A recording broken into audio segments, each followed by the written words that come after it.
So you have this circle. And in physics, this circle is called an atom.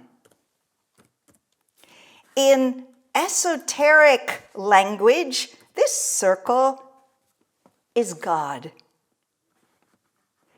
Both the atom and both God are shaped by the membrane of somethingness, because inside is nothingness that is becoming. That's Terres speak, which I love to speak like that, but nobody understands what I'm saying. So in the center of an atom, there is something called the nucleus or the nuclei. There can be several centers. The center in Keter, the dot in the center, is the becoming, is the creative life, creative force of God creating herself. The divine act of creation. The atom is made up of, I have to follow my notes, protons, neutrons, electrons. Oh, he's so smart. Protons, neutrons, and then I'm going to put a space, electrons. So it is important to remember, whether you are in Tama-Do or a physicist, that for the light to appear, you need an empty space. For us to be relaxed, we need an empty space.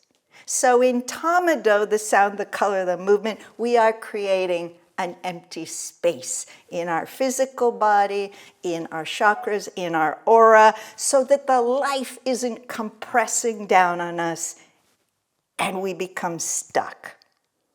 The empty space is actually the dojo, the workshop of God.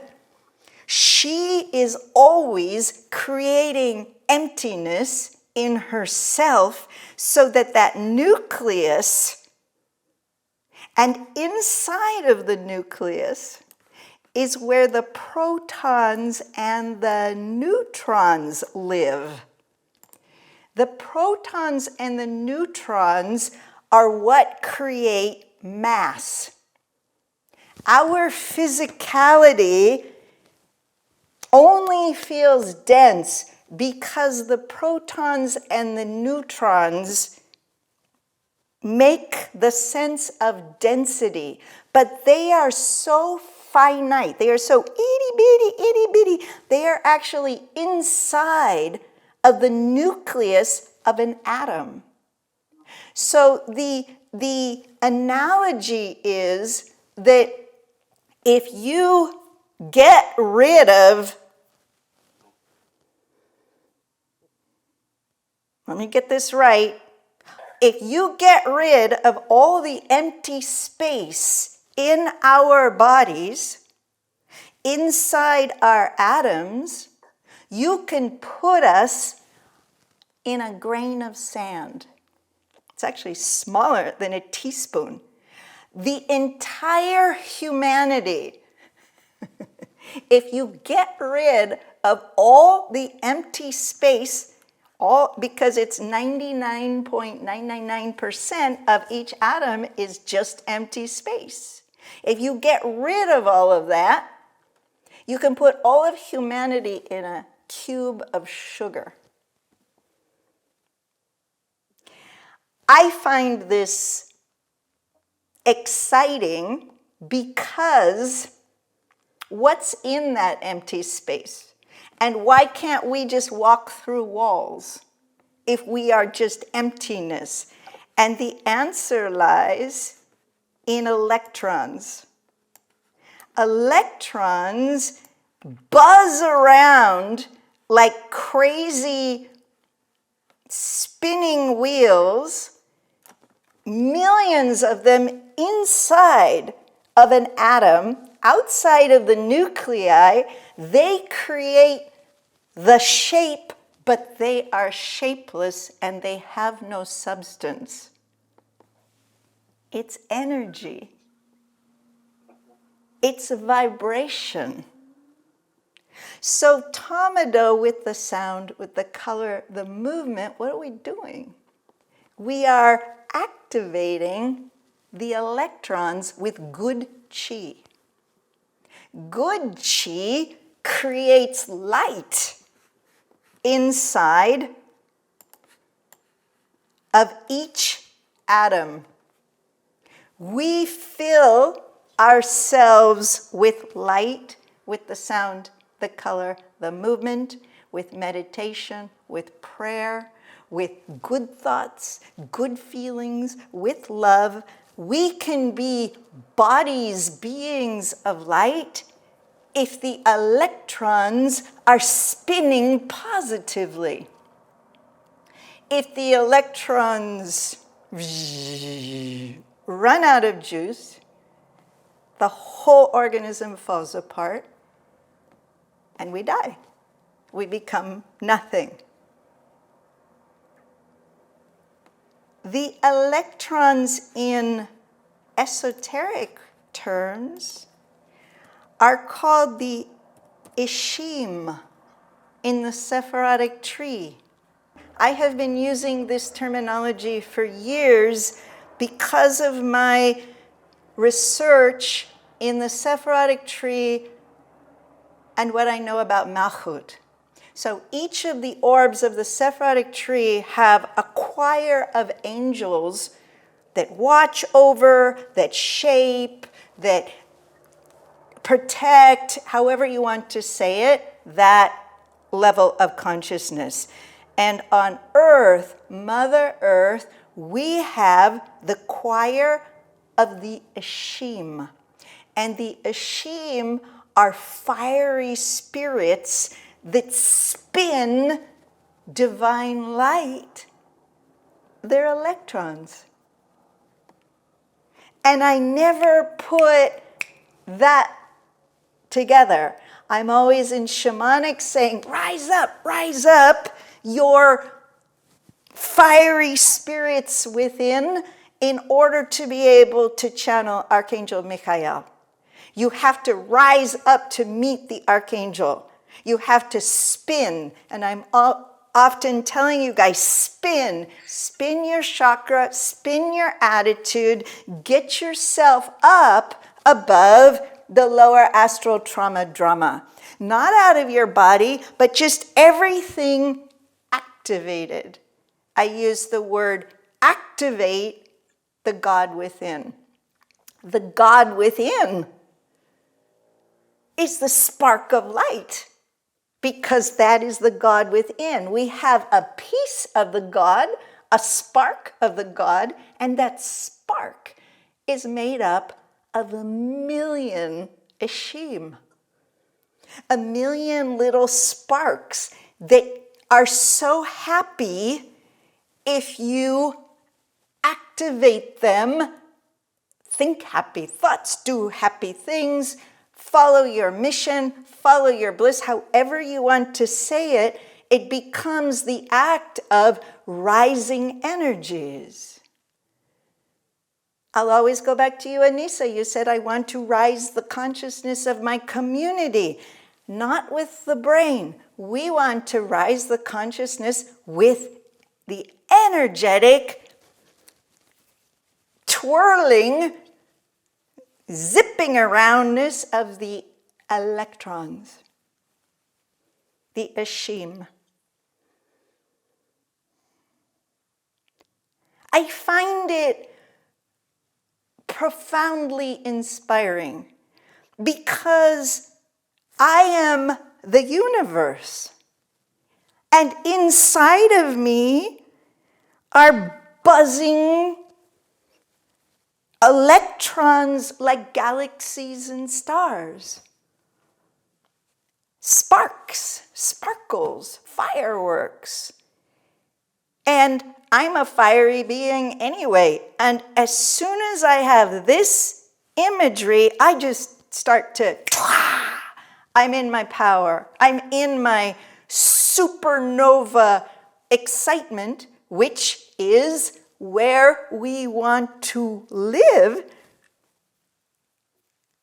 as practitioners of the light. And this, Avi, I think, is the teaching of the future for Tama-Do, which is, with all the noise of sound healing, all of the chaos of the war and the destruction in the world, these little electrons, let me give you another example about electrons. These little electrons, they don't like to touch each other. They don't. They bounce off of each other because they're electromagnetic. So they have a negative charge. They go against, they bounce. They don't do this because it's the bouncing that creates mass.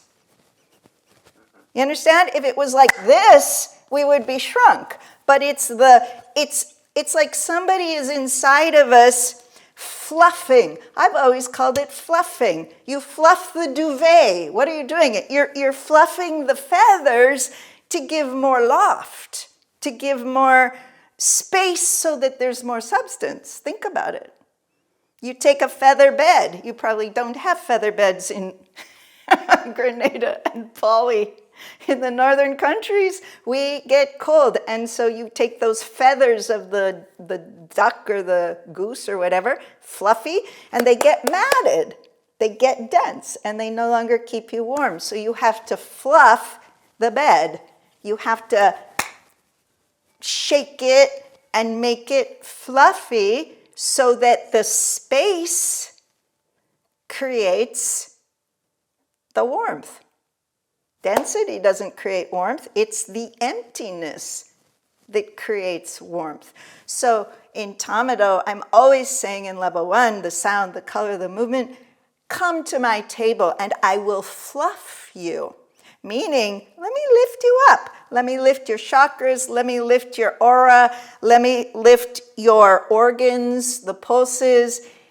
Nothing to do with let me love you and make you feel, you're going to feel great, but it's energetic lifting. I'm going to energetically fluff you. And that's what we do in Tama-Do sessions. So what are we doing? We are fluffing the electrons in a way that there is harmony inside. Let me see, how can I do that? Inside of the atom. The electrons, instead of just bouncing around like maniacs, they harmonize. And how can they harmonize? Well, with sound protocols that are harmonic, with empty space, with the Tama-Do sound harmonizations, with the stillness and the quiet that I'm always saying is part of the work. If people go and do gongbas and do craziness, I call it jangling my nerves. I can't go where there is loud confusion, like a construction site, because I can feel my electrons negatively impacted, and I am no longer at peace inside. I'm reactive because we are living as a reactive being to what? To make this physical. This is so interesting. If you hold your hand, you're not actually holding your hand because the physicality of the hand comes from the protons and the neutrons that live inside of the nucleus. It's tiny. The physical density of us is surrounded by the empty space, 99.999%, so that when you touch, you're actually empty space is touching empty space. There's what is making it feel like touching is that the electrons of this hand are reacting against the electrons of this hand, and the magnetic pushback makes us feel like it's density.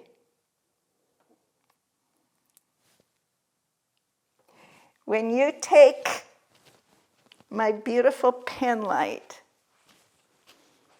and Terres says, I'm going to erase this. I'm going to take this out. You take your pen light, and Terres says, put it on the client's ascension point on the wing. And you're like, oh my God, what is this? And I say, you will have a certain color that is going to push away. It's going to be a magnetic pushback. And you're like, what is that? Well, it's the wrong color. When you get the correct color, the color ray, and it activates the electrons in all the atomic particles of the back of the ascension point, you'll start to get a pushback, and you'll start to go away. What is that? What is that stream of energy that you're following in the aura, in the chakra, the subtle body, the aura? What is that? It's the electrons, it's the ashim of the atomic particles of your energy bodies, your subtle bodies. Your subtle bodies are as tangibly physical as the physical. Some of us who have sight, we see. If you don't have sight, empirically know when there is pushback, what you're feeling is atomic particles activating because of the dance with the color. It's all physics. Milan is like, yeah, if you take a light, there will be a color that will push back. There will be another color that'll just take it in. So, in saying all of that, why are we here? Back to the ethics. What is our mission? I gave you 3 options, that it's to have unity with God, it's to serve the people, and it's to achieve illumination in the daily life. I stand by those.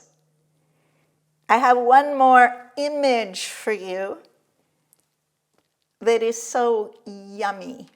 And this is writing that I found from Fabian that he gifted me in 2014.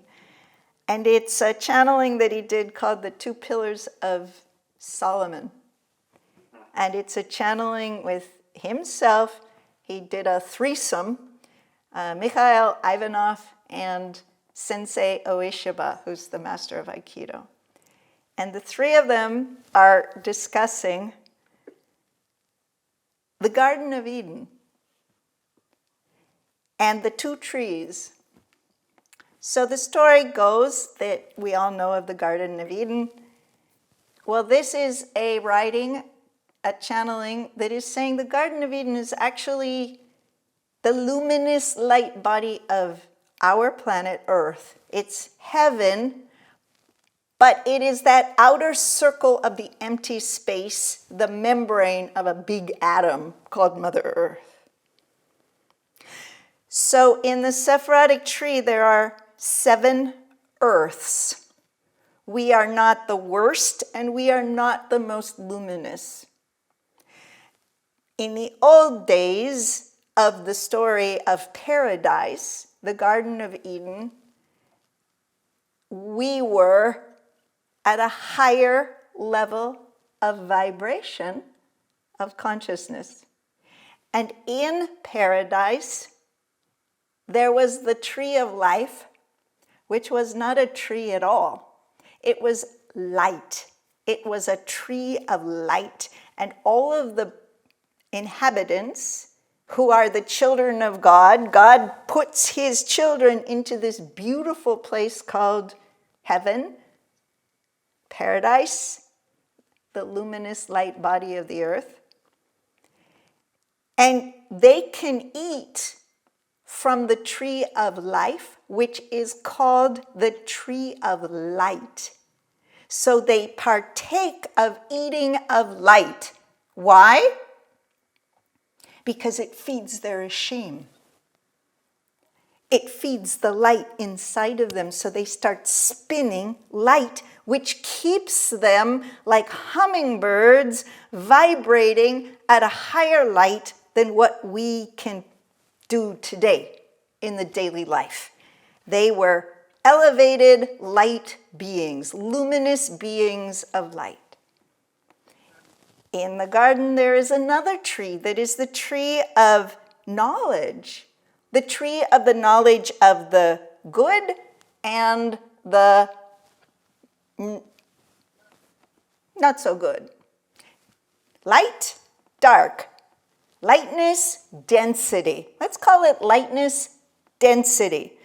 And God didn't want his children to suffer with the opening the starry, wide-eyed eyes of his children to see the density, the lower astral of the humanity, because they were not our definition of human. They were all light. So, of course, they touch the fruit of the tree. They don't even have to eat it. There's no snake. There's no Adam and Eve doing the bad thing. Get rid of that. There is a coagulant force inside of the fruit of the tree of the knowledge of good and density. And when you touch the coagulant, you densify. Adam and Eve densified by touching of the knowledge of the astral body, and they sank like dead balloons out of heaven and down onto the earth below, which is our earth. They just sank because they, like us, are denser than we used to be when we were beings of light. And everything around us is more dense. I was washing dishes one day, back in March, and I see light shining, beautiful dappled light on a mourning dove sitting in a pine tree. And I asked my guide, "Do you see that?" And the answer is no. And I said, "Why not?" And the answer was, because to see what you see on earth plane, I have to see dark, and I am in the light. Because it takes dark, the shadow, to form the shape of the bird on the tree. It's a painter thing. It's just, that's how we see everything. It's all shaped by the dense matter, the matter that has shadow in it. And I said, well, how do you see then? And the answer was, I see through your light of your reaction of seeing the bird on the tree. So, because my guide had been in physical form, there's the memory, But there's the uplift. The bird is immaterial. The tree is immaterial. What is important is that by my loving this beautiful picture, my ashim started spinning. My electrons started going into joy harmoniously because it's beauty, it's wonder, it's joy. It's not chaos. And by my reaction being harmoniously illuminated, the guides saw the illumination and knew the message. So back to the Garden of Eden, what is the message that is being given to us is that what is our mission ultimately? Why are we here on this plane, Malchut, Mother Earth? To lighten up, to go back to the land of paradise, or to rise up the entire Mother Earth to her rightful place in the luminous light body of the earth, heaven.